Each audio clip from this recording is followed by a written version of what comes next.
এই তাড়াতাড়ি চল, তোকে বলছে রিফোন ভাই নিয়ে যাইতে। আরে তোর এত বড় সাহস, কিরে তুই ছাগল নিয়ে কোথায় যাইতেছ? চুরি করে দান্দা? চুরি করতেছি মানে যার ছাগল তার কাছে নিয়ে যাইতেছি। আর আপনি কে? তার ছাগল মানে? চল তো গিয়ে দেখি। অনেকদিন ধরে কোনো পার্টি দেওয়া হয় না, কোনো চিল করা হয় না, আর আমার কাছে কোনো টাকাও নাই।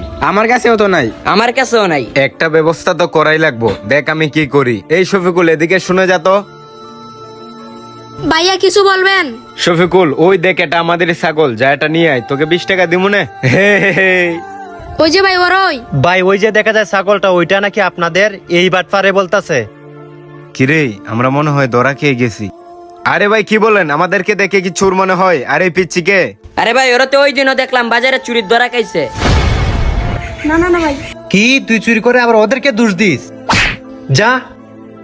আল্লাহ, আমি ওদেরকে উপকার করতে গেছিলাম কিন্তু ওরা আমাকে চোর বানাইছে। আপনি ওদের বিচার করবেন।